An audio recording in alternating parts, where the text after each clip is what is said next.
लोकसभा चुनाव 2024 की तारीख एकदम पास आ चुकी है और सभी पार्टियों ने, सभी पॉलिटिकल पार्टीज़ ने अपने अपने कैंडिडेट्स अनाउंस कर दिए हैं। कुछ एक दो लिस्ट बाकी रह गई हैं, वो भी जल्द ही आ जाएंगी।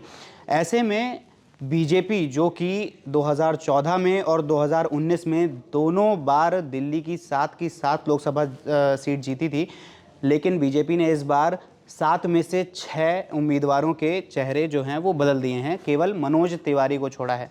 तो ऐसा क्यों किया है बीजेपी ने, इसके पीछे क्या राजनीति है, ये जानने के लिए आज हम यहाँ पे मौजूद हैं कुलदीप पवार जी के साथ। तो कुलदीप जी, ये बताइए कि जो दिल्ली में ये जो भाजपा ने एक बड़ा स्टेप लिया है, इससे कितना फ़र्क पड़ेगा? देखिए, पहले इसकी पूरी मोडस ऑपरेंडी समझ लेते हैं। भाजपा का इस पूरे काम को करने के पीछे मंशा क्या है। आप लगातार 2 बार से दिल्ली में पूरी तरह से सुपड़ा साफ कर रहे हैं विपक्षी दलों का। आम आदमी पार्टी हो या कांग्रेस हो, पूरी तरह से फेल रही हैं। पिछले 2 लोकसभा चुनाव में 7-0 का स्कोर भाजपा दोनों बार करती रही है। सबसे पहली चुनौती भाजपा के सामने है कि 7-0 को कैसे बरकरार रखा जाए। बिल्कुल। जब आप 2 बार से सत्ता में होते हैं तो कहीं ना कहीं थोड़ा बहुत आपके खिलाफ माहौल होता है, थोड़ा बहुत कहीं ना कहीं आपके को डर होता है कि कहीं सत्ता विरोधी रुझान चल रहा हो। तीसरा रीजन, इस बार आप और कांग्रेस दोनों गठबंधन में है। हर बार अलग अलग होती थी, एक दूसरे का वोट काटती थी। इस बार दोनों एक साथ खड़े हैं, यानी कि कहीं ना कहीं विपक्षी वोट एकजुट है। अब इन 3 रीजन के साथ आते हैं भाजपा के चेहरे बदलने वाली बात पे। पहला 3 रीजन से आपको समझ में आ ही गया होगा कि क्या मोडस ऑपरेंडी, मतलब क्यों बदला जा रहा है, कहीं ना कहीं तक आप समझ रहे होंगे रीजन। फिर आते हैं बात की 6 सीटों पर उम्मीदवार बदले गए हैं। उसमें अगर आप देखें, बहुत जो नाम बदले गए हैं वो बहुत ही अहम नाम थे, मतलब बहुत अनुभवी नाम थे। चाहे हर्षवर्धन हो, हर्षवर्धन मुख्यमंत्री पद के भी दावेदार रह चुके हैं, केंद्र में मंत्री रह चुके हैं और बहुत ही अनुभवी राजनेता माने जाते हैं। दिल्ली के अंदर एक अपनी तरह का एक चेहरा रखते हैं। और मीनाक्षी लेखी भी केंद्र में मंत्री रही, वो भी बड़ा नाम था। विधोड़ी भी अगर देखा जाए तो विधोड़ी भी अब दिल्ली के अंदर बहुत अच्छा नाम रखते हैं और एक पर्टिकुलर इलाके में तो एक तरीके से उनको बहुत ही मतलब प्रभावी नेता माना जाता है। उसके बावजूद उनको बदल दिया गया। तो इसका मतलब कहीं ना कहीं भाजपा ने जो पीछे से काम किया होगा, पूरा जनता के बीच में जो सर्वे किए गए हैं, जनता के बीच में जाकर के जानने का किया गया है, पूरा कोशिश की गई है, उसमें कहीं ना कहीं नेताओं के खिलाफ माहौल नजर आ रहा होगा। अगर जैसे आपने बात करी कि 2 बार जो बीजेपी सत्ता में आई और दोनों बार जो विपक्षी दल थे वो अलग अलग थे। अगर देखा जाए तो 2019 में बीजेपी का वोट शेयर जो था वो 57% था और आपका 18% था और कांग्रेस का 22%, जो कि 2019 में आप देख लो, 2014 में जो देखा हमने, 2014 में 22, 33 और 15 था। 2019 आया तो बढ़ गया, 57 हो गया आपका, और सबसे कम हो गया आपका 18% हो गया और कांग्रेस का कम होकर 22 हो गया। तो ये जो बढ़ के 22 हो गया, 15 पहले था 2014 में और फिर बढ़ा और 22 हो गया। तो इस बार जो कांग्रेस और आप गठबंधन में आए हैं और जो सीट डिवाइड हुई हैं, आप 4 सीट पे लड़ेगी, कांग्रेस 3 सीट पे लड़ेगी, तो क्या विपक्ष को इसका कोई फायदा होने वाला है? विपक्ष को निश्चित तौर पे फायदा होगा। अगर आप बात कर रहे हैं दोनों चुनाव के परसेंटेज की, आपने अभी अलग अलग बात की, आप अब उनको जोड़कर देखिए आपस में। आप अगर उनको जोड़कर देखेंगे तो आप पाएंगे कि मतलब दोनों 40% से ऊपर, एक बार 48, एक बार 40, मतलब 40% से ऊपर ही आप जा रहे हैं। विपक्षी वोट बैंक मतलब कहीं ना कहीं 40% तो आप मानकर ही चलिए कि 40% वोट भाजपा के खिलाफ है। आप इसको आप और कांग्रेस से अलग हटा दीजिए, आप ये मानकर चलिए कि 40% वोटर जो हैं वो भाजपा के खिलाफ हैं। तो भाजपा के लिए चुनौती हो जाती है सबसे पहले उस 40% को खत्म करना, जो क्योंकि एकजुट में हो गए हैं दोनों। जब ये दोनों एकजुट खड़े हैं साथ में, तो वो 40% वोटर साथ में आ रहे हैं। फिर उसके बाद 10% वोटर आप मान रहे हैं कि ऐसे हैं जो भाजपा के भी पक्ष में जा सकते हैं और जो कांग्रेस या आपके पक्ष में भी आ सकते हैं। और कहीं ना कहीं अगर माने, देखिए वैसे तो लोकसभा, विधानसभा और नगर निगम तीनों चुनाव बिल्कुल अपनी तरफ से अलग अलग होते हैं और इनमें मुद्दे भी अलग होते हैं, इनमें वोटर का मन भी अलग होता है। इसका अंदाजा आपको इससे भी लग रहा होगा कि लोकसभा में भाजपा जीतती है, लेकिन दिल्ली विधानसभा में एक तरीके से आप सुपड़ा करती है। लेकिन अभी हालिया जो चुनाव नगर निगम के हुए थे, उसमें आम आदमी पार्टी ने जितने बेहतरीन प्रदर्शन किया है, उसको देखते हुए मुझे लगता है कि आपका कहीं ना कहीं थोड़ा सा माहौल अच्छा है। जी। भाजपा तो निश्चित तौर पे देखिए अपना वोट बैंक लेगी, लेकिन आपका वोट बैंक बढ़ने की संभावना मानी जा रही है। जैसे कि अभी हम लोग ने बात करी कि दिल्ली की जो 7 सीट्स हैं उनमें 6 चेहरे बदल दिए गए हैं, तो मैं आपको बता देता हूं कौन सी विधानसभा सीट है और कौन सी लोकसभा सीट पर कौन सा चेहरा उतारा गया है। पहले तो दिल्ली में जो 7 लोकसभा सीट हैं वो हैं Chandni Chowk, new Delhi, south Delhi, west Delhi, east Delhi, north west Delhi और नॉर्थ ईस्ट दिल्ली। अब इस पे चांदनी चौक पे पहले हर्षवर्धन थे, जिनको बदलकर प्रवीण खंडेलवाल को उतारा गया है। न्यू दिल्ली में मीनाक्षी लेखी थी, जिनको बदलकर बांसुरी स्वराज, जो कि सुषमा स्वराज जी की बेटी हैं, उनको उतारा गया है और ये इनका पहला चुनाव है। और साउथ दिल्ली में रमेश बिधूरी थे, उनकी जगह पर रामवीर सिंह बिधूरी को उतारा गया है। वेस्ट दिल्ली में परवेश शहीब सिंह थे और इनकी जगह पे कमलजीत शेहरावत को उतारा गया है। ईस्ट दिल्ली में गौतम गंभीर थे, जिन्होंने अब संन्यास ले लिया है चुनाव से। जैसे ही उनका नाम बदला गया और उन्होंने कहा कि अब मैं संन्यास लेना चाहता हूँ, उनकी जगह पर हर्ष मेहलोत्रा को उतारा गया है। और नॉर्थ वेस्ट दिल्ली से हंसराज हंस, जो कि एक सिंगर थे, उनकी जगह पे योगेंद्र चंदोलिया उतारे गए हैं। और नॉर्थ ईस्ट दिल्ली में मनोज तिवारी थे और अभी भी मनोज तिवारी ही हैं। तो ये जो मनोज तिवारी हैं, इनकी सीट क्यों नहीं बदली गई, आपको क्या लगता है? मनोज तिवारी की सीट ना बदलने के देखिए 2 कारण हैं।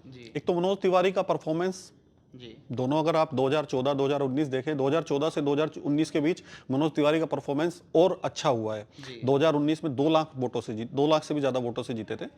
दूसरा फैक्टर है भोजपुरी, मतलब अगर हम बात करें भोजपुरी, एक जो पूरा इलाका है भोजपुरी भाषा बोलने वाला, वो दिल्ली के अंदर उस इलाके से आने वाले लोग बहुत बड़ी मात्रा में है, बहुत बड़ी संख्या में है। पूर्वी दिल्ली खास करके जिस इलाके से वो चुनाव लड़ते हैं, तो उसमें वहाँ वो वोट बैंक अच्छा है। तो निश्चित तौर पर मनोज तिवारी एक चूंकि सिंगर भी हैं, भोजपुरी सिंगर हैं और भोजपुरी फिल्मों के एक अच्छे कलाकार भी हैं, और उनका एक अपना एक फैन ग्रुप है, तो उसका एक फैक्टर पड़ता है सीधे सीधे वोट बैंक पर। तो पहला रीजन तो मनोज तिवारी का दिल्ली के अंदर बने रहने का यही है। दूसरा, मनोज तिवारी को बनाए रखने का एक प्रभाव पड़ता है आपका पूर्वी यूपी और बिहार के पश्चिमी इलाके पर, जहां पर भोजपुरी इलाका ये पूरा बोला जाता है, भोजपुरी भाषा। उस इलाके में भी मनोज तिवारी एक स्टार की हैसियत रखते हैं, एक स्टार प्रचारक के तौर पे जाते भी हैं चुनाव में। एक अपना उनका पूरा एक फैन ग्रुप है, पूरा का पूरा उनका एक अपना वोट बैंक है, वहां पे भी मतलब एक होता है। तो वो पूरी तरह से उस इलाके की कम से कम 10-12 सीटों पर एक एसेट की तरह है बीजेपी के लिए, जो वहां पे उनको यहां चेहरा बनाए रखने का एक मैसेज वहां भी देती है। मतलब उन सीटों पर भी एक मैसेज जाता है कि नहीं, आपसे जुड़ा हुआ एक नेता हमारे पास है और जो जाकर के वहां पे बोलेगा। अब बात करें बाकी चेहरों की, तो मुझे लगता है कि अगर आप ध्यान दें, जो चेहरे बदले गए हैं, जो मतलब नए चेहरे लाए गए हैं, वो भी कोई नए चेहरे नहीं है। सिर्फ बांसुरी स्वराज को अगर आप छोड़ दें, तो बांसुरी स्वराज भी हालांकि पर्दे के पीछे से बहुत लंबे टाइम से काम करती रही, और सुषमा स्वराज का नाम उनके साथ जुड़ा होना अपने आप में बड़ी बात है। सुषमा स्वराज को आज भी उनके निधन के मतलब वे उनके स्वर्गवास के इतने दिन बाद भी पब्लिक याद करती है। उनका काम करने का तरीका, उनका किस पॉलिटिक्स का तरीका, सब कुछ याद करती है। और कहीं ना कहीं बांसुरी स्वराज उस चीज की झलक भी देती है। तो कहीं ना कहीं बीजेपी उस चीज को भुनाना चाहती है। और बाकी में अगर आप देखें तो बिधूड़ी को हटाकर बिधूड़ी आए हैं, और जो आए हैं रामवीर सिंह बिधूड़ी, वो कोई छोटे नेता नहीं है। दिल्ली विधानसभा में भाजपा के नेता विपक्ष हैं भाजपा की तरफ से, तो यानी कि अपने आप में बड़ा नाम है। और बिधूड़ी वोट बैंक में मतलब वो भी उस इलाके में, महरौली इलाके में पूरा एक असर रखते हैं। प्रवीण खंडेलवाल की अगर बात की जाए, तो प्रवीण खंडेलवाल तो व्यापारी वर्ग में पूरा प्रभाव रखते हैं, ट्रेडर्स यूनियन के चेयरमैन हैं, अध्यक्ष हैं। तो पूरा एक खाली दिल्ली ही नहीं, दिल्ली के बाहर भी ट्रेडर्स में, व्यापारियों के बीच उनकी पैठ है, और उनको चुनाव लड़ाना भाजपा को बाहर भी मतलब लाभ देगा। और गंभीर की जगह पे हर्ष मेहलोत्रा थोड़ा अनजाना नाम हो सकते हैं, मतलब उतना बड़ा नाम नहीं है, लेकिन सीजन्ड पॉलिटिशियन है दिल्ली में निचले लेवल की राजनीति करते रहे, निचले स्तर से जुड़े हुए हैं, कार्यकर्ताओं से जुड़े हुए नेता हैं। गौतम गंभीर के साथ जो शिकायत भाजपा कार्यकर्ताओं को रहती थी कि वो नहीं जुड़ते हैं, आकर के हम कार्यकर्ताओं से घुलते मिलते नहीं है, वो शिकायत हर्ष मल्होत्रा के साथ नहीं है। हर्ष मल्होत्रा उस लिहाज से जमीन से जुड़े हुए नेता है। और कमलजीत शेरावत अपने आप में ठीक नाम है, बड़ा नाम है, नीचे नगर निगम की राजनीति से उठकर आई हैं, तो सोचे कि आप वो जन जन तक, मोहल्ले तक जुड़ी हुई हैं और अनुभवी नेता मानी जाती हैं। तो सभी नाम अच्छे हैं। तो आपको क्या लगता है, जैसे कि बांसुरी स्वराज को उतारा गया है सुषमा स्वराज की जगह पर, और उसके अलावा ये जितने भी चेहरे थे उनको बदल दिया गया, जिससे कि 2 बार के जो वो जीत आई थी उसके बाद नए चेहरे उतारे गए और नए चेहरों से जीतने की कोशिश की जा रही है, तो क्या बांसुरी स्वराज के ऊपर स्पेसिफिकली क्या कोई सिंपैथी वोट मिलने वाला है?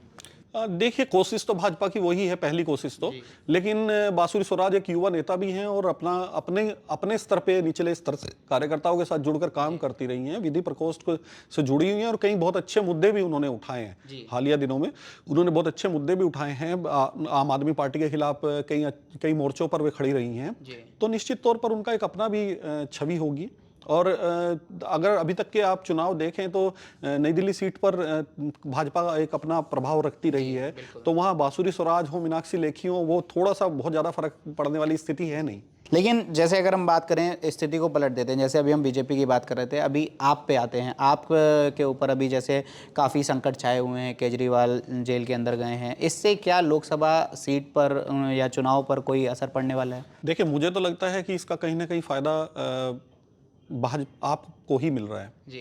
आप यह अभी आपने खुद बोला सिंपैथी वोट, तो आम आदमी पार्टी का जो एक वोटर था, उसका एक अपना अलग तरह का वोटर है। वो वोटर बिल्कुल ही अलग है। वो पारंपरिक वोटर की तरह नहीं है। वो सोचता है और तब वोट करता है।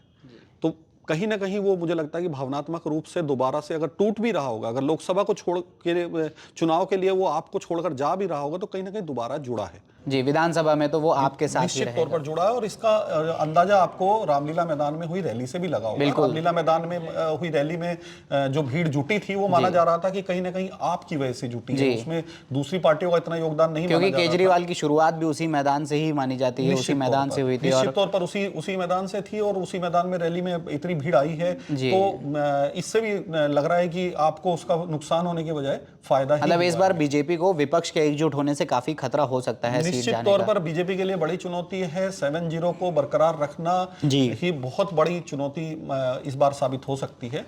लेकिन मुझे लगता है कि चूंकि दिल्ली पर निगाह पूरी भारत की रहती है, और भारत ही नहीं, आप सोचिए कि विदेश तक पे निगाह, क्योंकि राजधानी है तो सभी की निगाह रहती है। तो जितना भी गणित किया गया होगा इन चेहरों को चुनने के पीछे, और पूरी स्ट्रैटेजी के साथ बीजेपी सामने आई, वो निश्चित तौर पे वो इसी का रीजन है। तो जैसा कि हमने जाना कि जो बीजेपी में 6 चेहरे बदले गए हैं लोकसभा चुनाव से पहले, और मनोज तिवारी को जो कांस्टेंट रखा गया है, वो क्यों रखा गया है, अगर आपको लगता है कि इसके पीछे कोई और रीजन हो सकता है तो हमें कमेंट सेक्शन में जरूर बताएं, और ये भी बताएं कि अगला एनालिसिस आप कौन सी सीट पर या कौन से स्टेट पर चाहते हैं। तब तक के लिए जुड़े रहिए DNA के साथ।